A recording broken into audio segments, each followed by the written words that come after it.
मैं भी देखती हूँ आप कैसे नहीं जागते, मेरी करुण पुकार कैसे नहीं सुनते।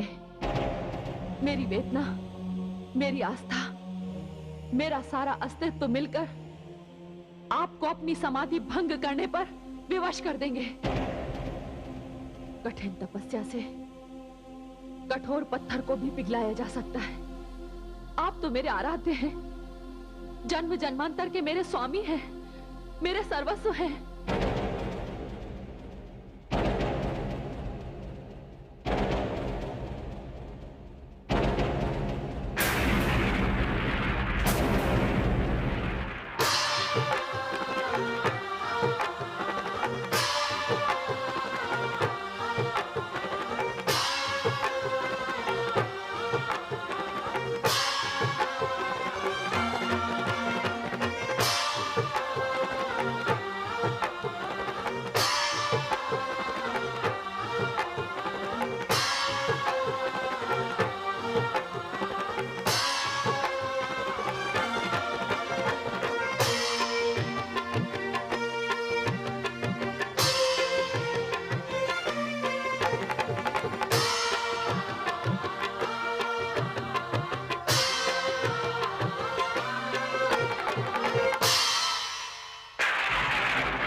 स्वामी, मैं ये भली भांति जानती हूँ, हे देवाधिदेव, मेरी सुध बुध लौटाने वाले, अपने स्पर्श से मेरे मन की सारी पीड़ा दूर करने वाले वो दो हाथ आप ही के थे।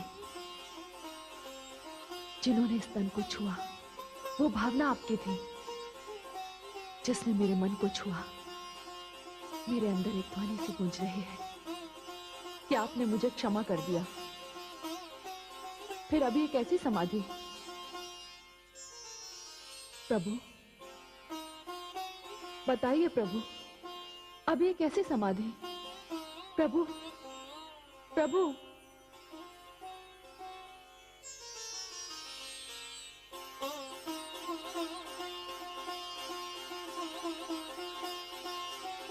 देवाधिदेव, आप समाधि से बाहर आ गए। क्षमा करें देवी, कौन है आप?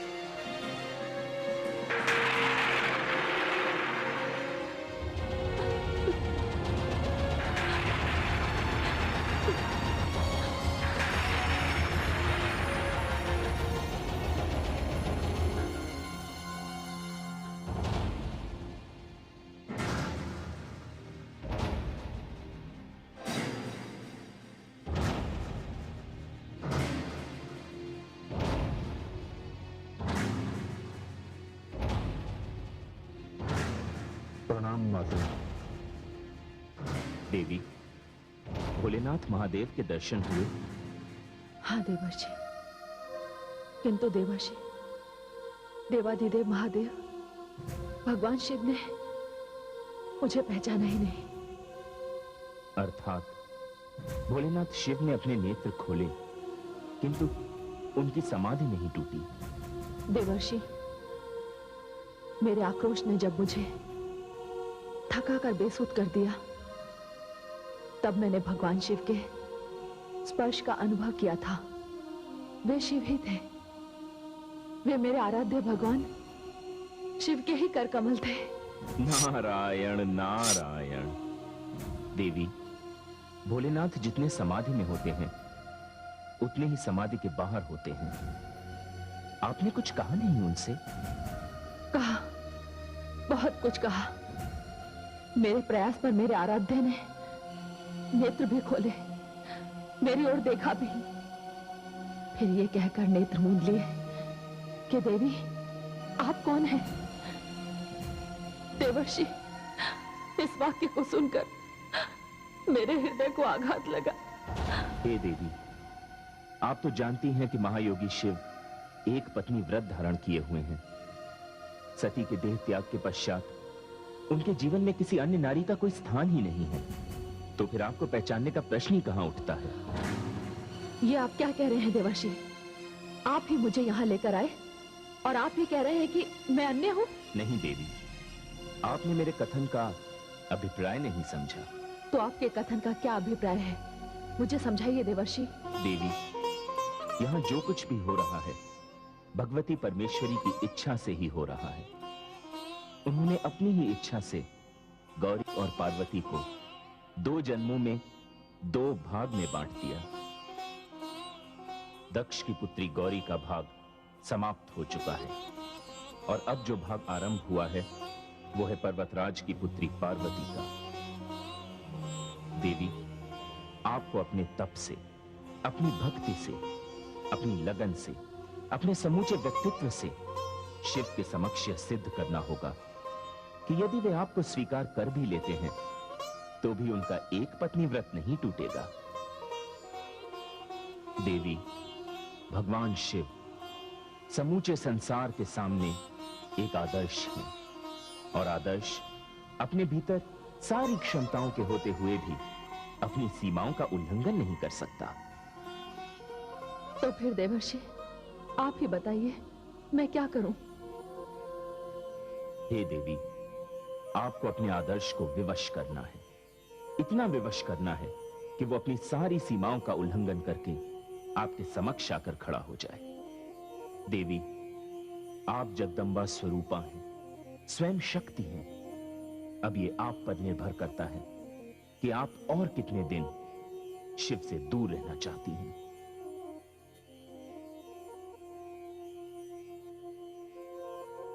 तो ठीक है देवर्षि, अब यही होगा।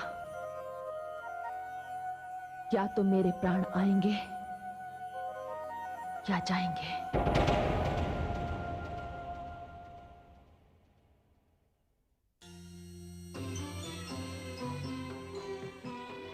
प्रणाम आदि प्रजापति। कल्याणमस्तु। आइए देवराज, सारे देवतागण एक साथ। आप लोगों की ये दशा देखकर मुझे दुख हो रहा है देवराज। किंतु आदि प्रजापति, तारकासुर को वरदान भी तो आप ही ने दिया था। ना आप उसे वरदान देते, ना हम लोग की ये दुर्दशा होती। तो आपकी दृष्टि में ये सारा दोष मेरा ही है देवराज। भाग्य की रचना के अनुसार गौरी हिमाचल पुत्री पार्वती के रूप में जन्म ले चुकी हैं और इस समय तो वो भगवान शिव तक पहुंच भी चुकी हैं। सब कुछ प्रारब्ध के अनुसार हो रहा है। मेरा आपसे निवेदन है कि प्रारब्ध के लेख को अधूरा नहीं, पूरा पढ़ने का प्रयास कीजिए। प्रयास तो हम कर लेंगे ब्रह्मदेव, किंतु यदि स्वयं देवी पार्वती अपने प्रयास में सफल नहीं हुई तो? हे प्रजापति, यदि देवी पार्वती अपनी तपस्या में विफल हो गई तो?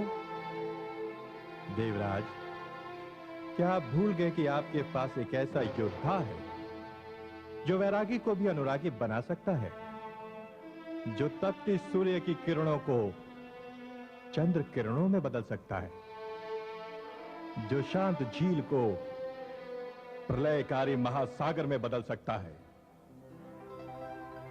हे आदि प्रजापति, मैं आपका तात्पर्य समझ गया। अवश्य आपका संकेत मदन देव अर्थात कामदेव की ओर है। अब आपको कुछ भी कहने की आवश्यकता नहीं है। देवी पार्वती अपना कार्य कर रही हैं, हम सभी देवता अपना कार्य करेंगे। अब हमें आज्ञा दीजिए ब्रह्मदेव।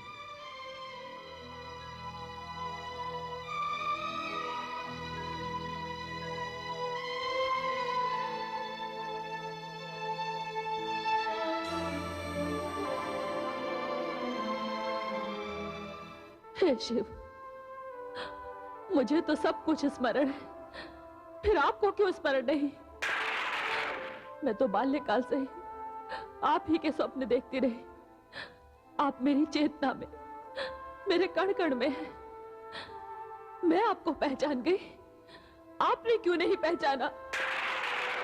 हे स्वामी, मैं आपको नहीं भूली, आप कैसे भूल गए?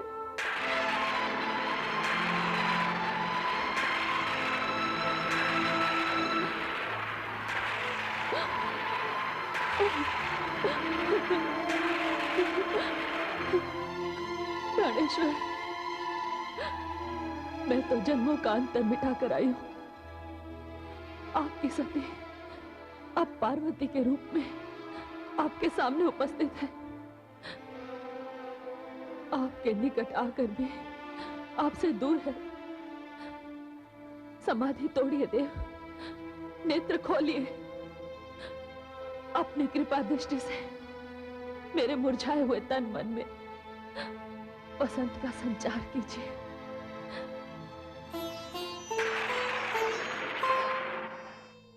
स्वामी,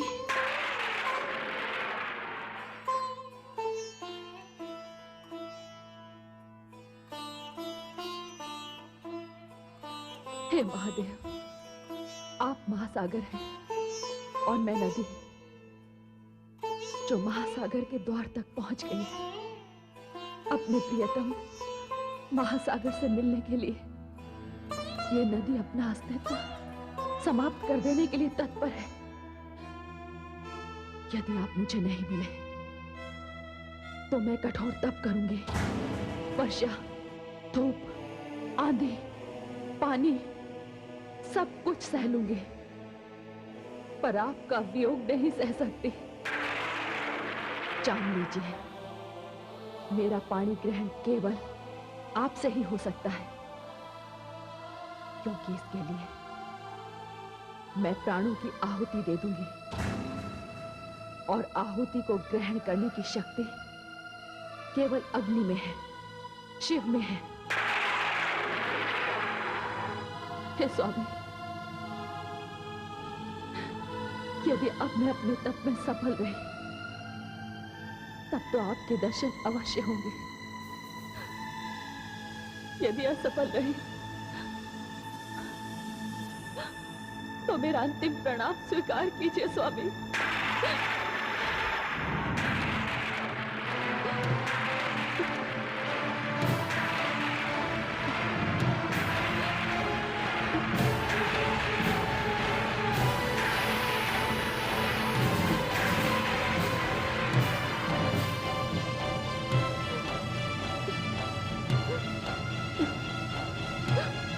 प्रणाम माता।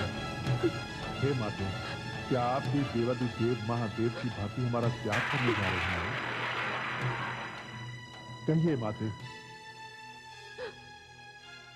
तुमने तो माता पुत्र का संबंध जोड़ लिया पुत्र, किंतु तुम्हारे देवाधिदेव ने, मेरे आराध्य भोले शंकर ने मुझे स्वीकार नहीं किया। वे मुझे स्वीकार करें, इसके लिए मैं अंतिम प्रयास करने जा रही हूं। मैं वहीं सामने बैठकर तप करूंगी, अपने आराध्य का नाम लूंगी, ओम नमः शिवाय का जाप करती रहूंगी।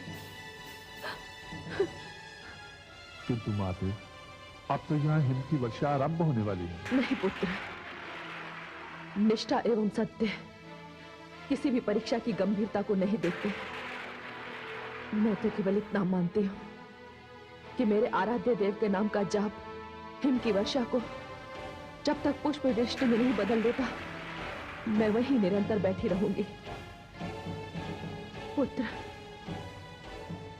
क्या मैं ये अपेक्षा करूं कि कोई भी मेरी समाधि को भंग नहीं कर पाएगा? माते जी, आपका अपने पुत्र को आदेश है, यदि इस समय विकराल काल भी आपकी तपस्या भंग करने आया तो मैं उसका भी मान मर्दन कर दूंगा। अब तो आपकी इच्छा के बिना मेरे देवादिदेव महादेव के अतिरिक्त आपके पास कोई नहीं आ सकता। ये आपको आपके पुत्र वीरभद्र का वचन है माता।